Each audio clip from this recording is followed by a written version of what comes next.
నమస్తే ఫ్రెండ్స్. కల్వకుంట్ల కవిత కొత్త కుంపటి పెట్టబోతుందా? బీఆర్ఎస్ పార్టీలో తన ప్రయాణానికి ఫుల్ స్టాప్ వేయబోతూ ఉన్నారా? ఇప్పుడు కవిత వేస్తున్న ప్రతి అడుగు ఆమె సొంత పార్టీ పెట్టే దిశగానే కొనసాగుతున్నాయని చెప్పి విశ్లేషకులు అంటూ ఉన్నారు. బట్ ఆమె వేస్తున్న అడుగులు చూస్తే నిజమనే అనిపిస్తోంది.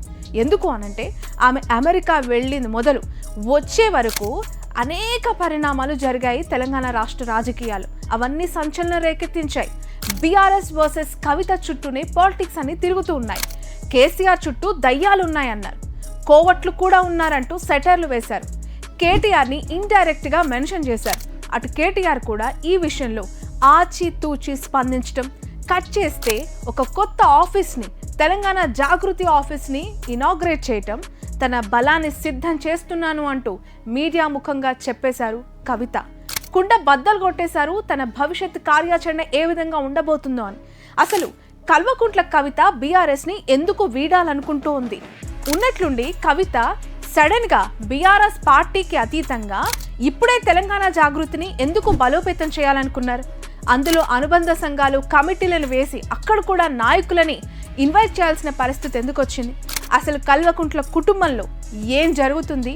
బయటికి చెప్తోంది ఏంటి? 10 ఏళ్ల బీఆర్ఎస్ అధికారం, ఆ తర్వాత దాదాపు 2 ఏళ్ల ప్రతిపక్షం, అందులో 6 నెలలు కవిత తీహార్లో గడిపిన జైలు జీవితం. కట్ చేస్తే జాగృతిని బలోపేతం చేస్తున్నానంటూ బీఆర్ఎస్ కండువాలను పక్కన పెట్టి జాగృతి కండువాలను మెడలో వేసుకొని ప్రెస్ మీట్లు పెట్టడం, బీఆర్ఎస్ కి పోటీగా తెలంగాణ జాగృతి ఇకపై పనిచేస్తుంది అని చెప్పి తేటతెల్లం చేయటం, కేసీఆరే మా నాయకుడు అంటూ కుండ బద్దలు కొట్టడం, కేసీఆర్కి 2 కళ్ళ లాంటివి బీఆర్ఎస్ పార్టీ, తెలంగాణ జాగృతి అని చెప్పి చెప్పటం.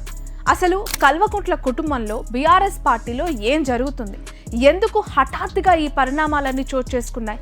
ఆ వివరాలన్నీ ఈ వీడియోలో నేను మీకు చెప్పబోతున్నాను. మీన్వైల్ శ్రావణి జర్నలిస్ట్ ఛానల్ని సబ్స్క్రైబ్ చేయండి, షేర్ చేయండి, లైక్ చేయండి. రైట్, ఇక ఈ వీడియో పూర్తి వివరాల్లోకి ఒకసారి వెళ్తే, తెలంగాణ జాగృతి ఆర్గనైజేషన్ని కవిత ఎక్స్పాండ్ చేయాలనుకుంటుంది. కేవలం ఎక్స్పాండ్ చేయడమే కాదు, బీఆర్ఎస్ పార్టీకి పోటీగా తెలంగాణ జాగృతి పనిచేయబోతుంది అంటూ కొత్త జాగృతి ఆఫీస్ని కూడా తను ఇనాగ్రేట్ చేసి ప్రెస్ మీట్ కూడా ఏర్పాటు చేసింది. ఈ ప్రెస్ మీట్లో ఎమ్మెల్సీ కవిత చెప్పిన మాటలు మీరు బాగా అబ్జర్వ్ చేస్తుంటే తను క్లియర్గా ఒక మెసేజ్ పంపింది. ఈ మెసేజ్ అపోజిషన్ వాళ్ళకి మాత్రమే కాదు, సొంత బీఆర్ఎస్ సీనియర్ లీడర్స్కి కూడా. ఇంతకాలం కూడా బీఆర్ఎస్ని అబ్జర్వ్ చేస్తే కేసీఆర్, కేటీఆర్, హరీష్ రావేనా అనే ఇమేజ్ ఉండేది. బట్ ఇప్పుడు బీఆర్ఎస్లో తాను కూడా ఉన్నాను, గుర్తించాల్సిన అవసరం ఉంది అని చెప్పి తాను కూడా ఒక ఇంపార్టెంట్ క్యారెక్టర్ని, తాను కూడా ఒక ఇంపార్టెంట్ క్యాండిడేట్ని అనేది కవిత ఇచ్చిన సందేశం. తెలంగాణ జాగృతి మొదటి నుంచి ఇప్పటి వరకు చేసిన అనేక పనులు, తెలంగాణ ఉద్యమంలో జాగృతి పాత్ర, 10 ఏళ్ల జాగృతికి కేసీఆర్ ఇస్తున్న సపోర్ట్ని కవిత గుర్తు చేశారు. సింపుల్గా చెప్పాలంటే బీఆర్ఎస్ నుంచి విడిపోవాల్సిన పరిస్థితి వస్తే తెలంగాణ జాగృతి అనే పవర్ తన చేతిలో ఉంది అని చెప్పి కవిత అందరికీ తెలిసేలా ఈ ప్రెస్ మీట్లో చెప్పారు.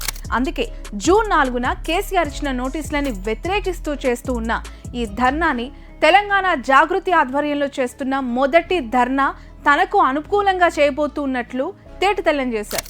అందుకే కాళేశ్వరం ప్రాజెక్టు విషయంలో కేసీఆర్కి ఇచ్చిన నోటీసులను వ్యతిరేకిస్తూ జూన్ 4న ధర్నా చేపట్టబోతూ ఉన్నట్లు, అది కూడా తెలంగాణ జాగృతి ఆధ్వర్యంలో చేస్తున్నామని చెప్పి కవిత చెప్పారు.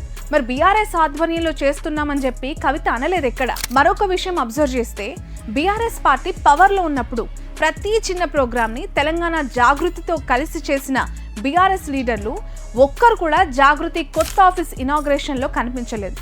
సో క్లియర్గా ఇక్కడ చూస్తే బీఆర్ఎస్ పార్టీకి సంబంధించిన నాయకుల సపోర్ట్ కవితకి లేదు అనేది అర్థం చేసుకోవాలి.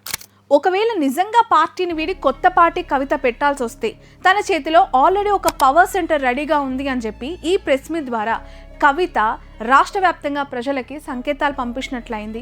బీఆర్ఎస్ నాయకులకు కూడా ఇది ఒక అల్టిమేటం లాంటిది.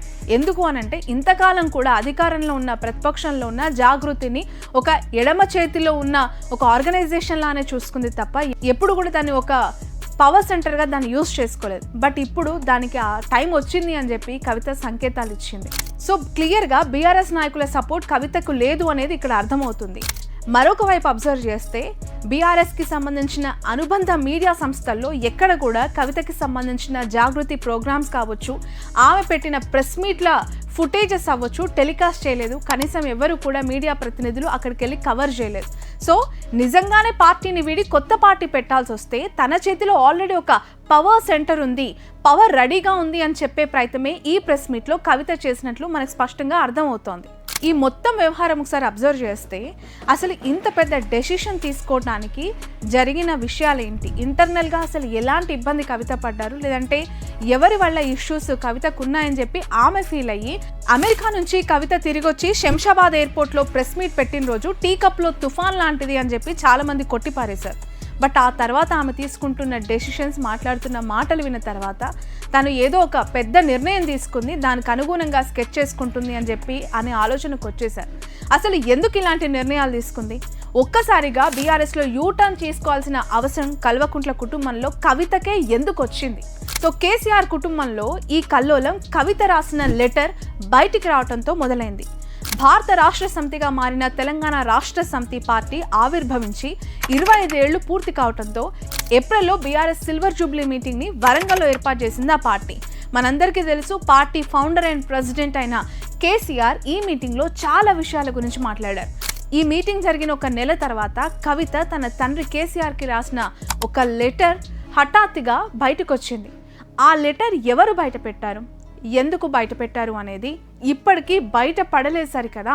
అసలు బీఆర్ఎస్ పార్టీలో ఏం జరుగుతుంది అనే చర్చ ప్రపంచానికి తెలిసేలా చేసింది ఆ లెటర్. పైపెచ్చు మే 2, 2025న డేట్ రాసి ఉన్న ఆ లెటర్లో కవిత చాలా విషయాల గురించి కేసీఆర్కి తెలియజేశారు. దానిలో అన్నిటికంటే ముఖ్యమైన పాయింట్ ఏంటంటే బీఆర్ఎస్లో ఉన్న కొంతమంది నాయకులు బీఆర్ఎస్ పార్టీని బీజేపీలో కలపాలని అనుకుంటున్నారని చెప్పి కవిత తన తండ్రికి తెలియజేశారు ఆ లేఖలు. అంతేకాదు, ఢిల్లీ లిక్కర్ స్కామ్లో తాను జైలుకు వెళ్ళినప్పుడు బీఆర్ఎస్ లీడర్స్ ఎవ్వరూ తనకి పెద్దగా మద్దతు తెలపలేదని, తాను జైలుకు వెళ్ళిన వెంటనే తనని పార్టీ నుంచి బయటికి పంపే ప్రయత్నాలు కూడా మొదలయ్యాయని చెప్పి తన ఆవేదన లెటర్లో తండ్రికి తెలియజేశారు కవిత. బీఆర్ఎస్ పార్టీలో కొన్ని దయ్యాలున్నాయని, ఆ దయ్యాలన్నీ కేసీఆర్ చుట్టే ఉన్నాయని చెప్పి తన తండ్రిని హెచ్చరించింది కవిత. వాళ్ళ వల్ల చాలా నష్టం జరుగుతున్నది. పార్టీలో ఉండేటటువంటి నాకు, నేను కేసీఆర్ గారి కూతుర్ని, అంతరంగికంగా నేను రాసినటువంటి లేఖనే బయటికి వచ్చిందంటే మరి ఇతర సామాన్యుల సంగతి, ఇతరుల పరిస్థితి ఏంటి పార్టీలో అనేది ఇవాళ చర్చ జరగాల్సినటువంటి అవసరం ఉన్నది. ఇక చివరిగా తండ్రి మీద ఉన్న ప్రేమ, తండ్రి పట్ల తనకున్న విశ్వాసాన్ని కూడా కవిత లెటర్లో వ్యక్తపరిచారు. ఎంతమంది తనను పార్టీకి దూరం చేయాలని చూసినా తాను కేసీఆర్ నాయకత్వంలో, కేసీఆర్ ఆదర్శాలకి అనుగుణంగానే బీఆర్ఎస్లో కొనసాగుతానని, ఆయన అడుగుజాడల్లో నడుస్తానని కూడా తను చెప్పారు. ఈ లెటర్ బయటకు వచ్చిన తర్వాత ప్రతి ఒక్కరూ దీని మీద డిబేట్స్ పెట్టారు. ఆ లెటర్ని పూర్తిగా అనలైజ్ చేశారు. కొంతమంది బీఆర్ఎస్ నాయకులు ఆ లెటర్ని కాంగ్రెస్ వాళ్ళు సృష్టించారని చెప్పి ఇష్యూని కాంగ్రెస్ పైకి డైవర్ట్ చేసే ప్రయత్నం చేశారు. అయితే కేసీఆర్ కానీ కేటీఆర్ కానీ ఎటువంటి కౌంటర్ కానీ కామెంట్ కానీ దీనిపైన చేయలేదు. చివరికి కవితే వచ్చి అమెరికా నుంచి ఆ లెటర్ రాసింది నేనే అని చెప్పి క్లారిటీ ఇస్తే కానీ ప్రపంచానికి తెలియలేదు ఆ లెటర్ తనే రాసినట్లు. దాంతో కవిత గారే ఆ లెటర్ రాశారు అని చెప్పి అప్పుడు అందరికి ఒక పిక్చర్ క్లారిటీ వచ్చింది. అసలు సొంత తండ్రికి లెటర్ రాయాల్సిన అవసరం ఏముంది అనేది మొదటి ప్రశ్న అయితే, ఎప్పుడో రాసిన లెటరు ఆమె అమెరికాకు వెళ్ళిన టైంలో ఎందుకు బయటపడింది అనేది మరో క్వశ్చన్. పైపెచ్చు గతంలో కూడా తన తండ్రికి అనేక ఉత్తరాలు రాశానని, అలా రాయడంలో తప్పేముంది అని చెప్పి తను ప్రశ్నించారు. బట్ ఎప్పుడూ బయటికి రాని లెటర్స్ ఇప్పుడే ఎందుకు వచ్చాయి అనేది కూడా ఇక్కడ $1 బిలియన్ క్వశ్చన్. నేను ఈ విధంగా కేసీఆర్ గారికి ఇదివరకు కూడా నా ఒపీనియన్స్ ఎప్పుడున్నా కూడా లేఖ ద్వారా చెప్పడం జరిగింది. అయితే ఈసారి నేను మొన్ననే చెప్పున్నాను, కుట్రలు కుతంత్రాలు జరుగుతూ ఉన్నాయని.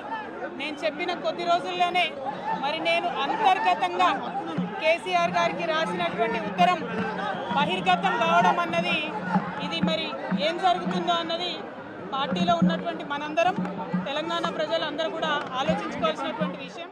సో ప్రస్తుతం లీక్ అయిన ఈ లెటర్ని ఎవరు బయట పెట్టారు అనేది ఖచ్చితంగా తేల్చాలి అని చెప్పి హెచ్చరించింది.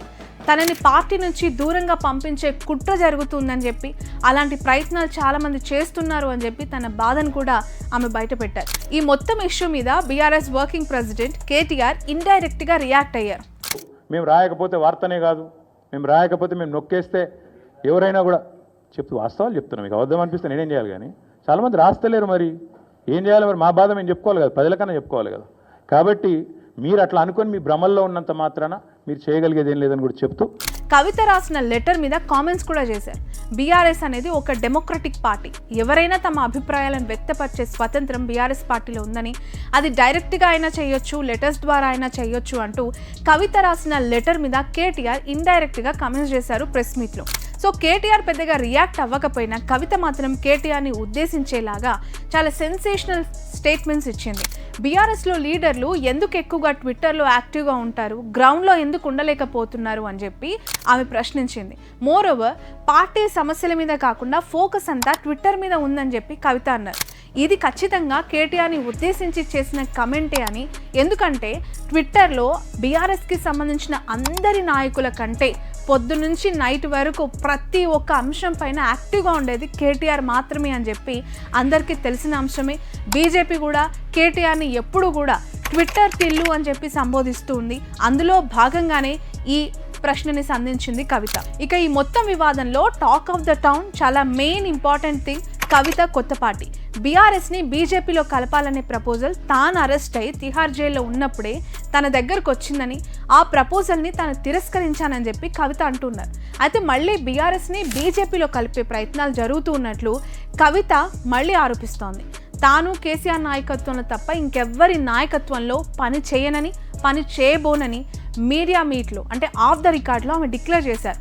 కవిత ఇలా డిక్లేర్ చేయడంతో కవిత కొత్త పార్టీ పెట్టబోతుంది అనే న్యూస్ తెర మీదకి వచ్చింది. ఎందుకు అనంటే ప్రస్తుతం బీఆర్ఎస్ పార్టీకి వర్కింగ్ ప్రెసిడెంట్గా ఉన్నది కేటీఆర్. మాజీ మంత్రి హరీష్ రావు కూడా యాక్టివ్గా ఉన్నా కూడా కేటీఆర్ నాయకత్వాన్ని సపోర్ట్ చేస్తానని చెప్పి ఇంతకుముందే ఒక స్టేట్మెంట్ కూడా ఇచ్చారు. సో బీఆర్ఎస్లో కవితని ట్రీట్ చేసే పద్ధతి కవిత సపోర్టర్స్కి అస్సలు నచ్చట్లేదని, దాంతో కవిత సపోర్టర్స్ అందరూ కూడా బీఆర్ఎస్ సీనియర్ లీడర్స్కి వ్యతిరేకంగా పనిచేయటం మొదలుపెట్టారని కవిత కూడా సీనియర్ నేతలను ఉద్దేశించి కమెంట్ చేసింది. ఆడబిడ్డ మీద పడేడిస్తే ఏమొస్తుంది అని చెప్పి బీఆర్ఎస్ సీనియర్ నాయకులతో సహా కేటీఆర్ని కూడా ఉద్దేశిస్తూ కామెంట్ చేసింది. కవిత కొత్త పార్టీ పెట్టబోతుంది అనే న్యూస్ తెరపైకి రాగానే బీజేపీకి సంబంధించిన ఎంపీ రఘునందన్ రావు ఒక్కసారిగా ఓపెన్ అప్ అయ్యారు. అంటే కవిత కొత్త పార్టీకి సంబంధించి ఆయన జోస్యం చెప్పారు. రఘునందన్ చెప్పిన దాంట్లో ఎంత నిజం ఉందో ఎంత అబద్ధం ఉందో తెలియదు, కానీ ఈ ప్రిడిక్షన్తో ఒక్కసారిగా తెలంగాణ రాష్ట్ర రాజకీయాల ముఖ చిత్రం మారిపోయాయి. ఎందుకంటే ఒకవైపు కవిత వేస్తున్న అడుగులు, మరోవైపు జూన్ 2న పార్టీ పెట్టబోతుంది అనే సంకేతాలు బీజేపీ ఎంపీ ఇవ్వటంతో ఒక్కసారిగా ఈ హీట్ క్రియేట్ అయింది. సో తెలంగాణ రాజకీయ పరిస్థితి ఇండియా పాకిస్తాన్ ఫైనల్ అంత సస్పెన్స్గా మారిపోయింది. అయితే కొన్ని న్యూస్ ఛానల్స్లో కవిత బీఆర్ఎస్లో ఉన్న తన సపోర్టర్స్ అందరినీ తీసుకుని కాంగ్రెస్లోకి వెళ్ళబోతుంది అంటూ ప్రచారం చేయడం జరిగింది. అనేక దినపత్రికల్లో ఆ వార్తలు ప్రచురితమయ్యా. ఏకంగా ఆంధ్రజ్యోతి కవిత పైన ఆమె కొత్త పార్టీ పెట్టబోతుంది లేదంటే కాంగ్రెస్లోకి వెళ్ళబోతుంది అనే ఆర్టికల్స్ వేయడంతో దాన్ని కవిత ఖండించారు. ఇక్కడే ఆంధ్రజ్యోతి పత్రిక గురించి ఒక విషయం చెప్పారు. గతంలో చిరంజీవి పెట్టిన ప్రజారాజ్యం పార్టీ కాంగ్రెస్లో మర్జ్ అవ్వబోతుంది అని చెప్పి ఆంధ్రజ్యోతి ప్రధాన సంచికలు అంటే ఫ్రంట్ పేజ్లో ఆర్టికల్ ప్రచురితమైంది. దాన్ని ఖచ్చితంగా విలీనం లేదు, అలాంటి స్టెప్సే నేను తీసుకోవట్లేదని చెప్పి చిరంజీవి ఖండించారు. ఖచ్చితంగా ఇలాంటిది జరగబోదు అని కుండబద్దలు కొట్టారు. కట్ చేస్తే ఆయన కాంగ్రెస్లోనే విలీనం చేశారు. చివరికి ఒక పదవి తీసుకొని పక్కకు తప్పుకున్నారు. తర్వాత వైఎస్ఆర్ టీపీ అని తెలంగాణలో రాజకీయ పార్టీ ఆవిర్భవించబోతోంది షర్మిల ఆధ్వర్యంలో అని చెప్పి గతంలో తెలంగాణలో షర్మిల కూడా కొత్త పార్టీ పెడుతుంది అని చెప్పి ఇదే ఆంధ్రజ్యోతి పత్రిక న్యూస్ ప్రచురితం చేసింది. అప్పుడు కూడా షర్మిల కొత్త పార్టీ పెట్టట్లేదు కాదు అని ఖండించింది. కట్ చేస్తే కొత్త పార్టీ పెట్టడం, పాదయాత్ర చేయటం, మళ్ళీ కాంగ్రెస్లో ఆ పార్టీని విలీనం చేయడం, ఏదైతే ఆర్టికల్ వేసిన పత్రికని ఛానల్ని ఖండించిందో అక్కడికే వెళ్ళి తన ఇంటర్వ్యూనిచ్చింది షర్మిల. ఇక నెక్స్ట్ కవిత వంతు. లిక్కర్ స్కేమ్లో చాలా సీరియస్గా ఇంట్రాగేషన్స్ జరుగుతూ ఉన్నాయి. కవిత అరెస్ట్ అవ్వబోతుంది అని చెప్పి ఏబిఎన్ ప్రసారం చేసింది. ఆంధ్రజ్యోతిలో కథనాలు ప్రచురితమయ్యాయి. కానీ నేను అరెస్ట్ అవ్వబోను, మీకెవరు చెప్పారు సోర్సెస్ అంటూ రాధాకృష్ణ గారికి ఇంటర్వ్యూ ఇచ్చిన కవిత ఖండించింది. కట్ చేస్తే అరెస్ట్ అయ్యింది, తిహార్ నుంచి బయటకు వచ్చింది. ఇప్పుడు సొంత పార్టీ కవిత పెడుతుంది అని చెప్పి మళ్ళీ అదే ఆంధ్రజ్యోతి, అదే ఏబిఎన్ ఛానల్స్ ప్రచారం చేస్తూ ఉన్నాయి స్టోరీలు. బట్ దాన్ని కూడా కవిత గారు ఖండిస్తూ ఉన్నారు. అది ఎంతవరకు వెళ్తూ ఉంది, ఆ పార్టీ నిజంగా పెట్టే ఆలోచనతో ఉందా, బీఆర్ఎస్ని వదిలి వెళ్ళే ధైర్యం చేస్తుందా, ఒకవేళ లేదు అని ఇప్పుడు చెప్పినా ఆ రూమర్స్కి ఫుల్ స్టాప్ పడాలి అంటే కవిత ఎలాంటి స్టెప్స్ తీసుకుంటుంది అనేది ఇప్పుడు ఒక పెద్ద క్వశ్చన్ మార్క్. ఇవన్నీ ఒకవైపు అయితే గులాబీ జెండాని కాపాడుకోవడమే తన ముందున్న ప్రధాన లక్ష్యం అని, కేసీఆర్ గారు మళ్ళీ సీఎం అవుతారని చెప్పి కవిత తన తండ్రికి సపోర్ట్ చేస్తుంది. అయితే కవిత మాటలు ఇలా ఉన్నా తను చేస్తున్న పనులు మాత్రం కొత్త పార్టీ మీద అనుమానాల్ని క్రియేట్ చేసే దిశగానే ఉన్నాయని చెప్పి రాష్ట్ర రాజకీయాల్లో చాలామంది విశ్లేషిస్తున్న మాట. ఈ వివాదం అంతా జరుగుతున్న టైంలో తెలంగాణ జాగృతిని ఎక్స్పాండ్ చేయడం మొదలుపెట్టింది. జాగృతిని 2006లో కవిత స్థాపించినప్పటి నుంచి నాన్ ప్రాఫిట్ ఆర్గనైజేషన్గానే కొనసాగింది. ఇప్పుడు మళ్ళీ దాన్ని రీలాంచ్ చేస్తూ కొత్త ఆఫీస్ని తన ఇంటి పక్కనే రీలాంచ్ చేసుకొని పూజా కార్యక్రమాల ద్వారా మళ్ళీ జాగృతితో ప్రజలతో మమేకం అవుతూ తన యాక్టివిటీని చాలా ఉధృతం చేస్తానని చెప్పి కవిత చెప్తూ ఉన్నారు. సో ఈ జర్నీలోనే రీసెంట్గా కవిత సింగరేణి జాగృతి అంటూ కొత్త విభాగాన్ని లాంచ్ చేసింది మంచిర్యాలలో. తెలంగాణ జాగృతిలో భాగమైన ఈ సింగరేణి జాగృతి తెలంగాణ బొగ్గుగని కార్మిక సంఘంతో కలిసి సింగరేణి వర్కర్స్ కోసం పనిచేయబోతోంది. సింగరేణి జాగృతి కోసం కొత్తగా 11 మంది కోఆర్డినేటర్స్ని కవిత అపాయింట్ చేసింది. త్వరలో ఒక విమెన్ వింగ్ను కూడా ప్రారంభించబోతున్నట్లు ఆమె మీడియాకు చెప్పారు. సో బీఆర్ఎస్ నుంచి వెళ్ళే ఆలోచన తనకు లేదంటూనే కవిత తెలంగాణ జాగృతిని ఈ స్థాయిలో ఎక్స్పాండ్ చేయడం చూస్తే కవితకు ఒక బ్యాకప్ ప్లాన్ పర్ఫెక్ట్గా ఉంది. తను క్లియర్ కట్గా రూట్ క్లియర్ చేసుకోవటానికే ఇవన్నీ కూడా చేస్తుంది అని చెప్పి చాలామంది మాట్లాడుతూ ఉన్నారు. ఆమె చేస్తూ ఉన్న యాక్టివిటీస్ కూడా అలానే సంకేతాలు ఇస్తున్నాయి. ఎందుకంటే రాజకీయాల్లో అన్న, తమ్ముడు, చెల్లి, అక్క అనే బంధాలు ఉండవు. ఓన్లీ రాజకీయాలు ఉండేవి రెండే వర్గాలు. ఒకటి పవర్ ఉన్నోడి వర్గం, రెండు పవర్ లేనోడి వర్గం. అంటే ఒకటి అధికారం, ఒకటి ప్రతిపక్షం. సో సమయం వచ్చినప్పుడు తన పవర్ ఏంటో చూపించడానికి కవిత సిద్ధమవుతోంది. Wishing her all the best. ఏం జరగబోతున్నాయి తెలంగాణ పాలిటిక్స్లో అనేది వేచి చూడాల్సిందే.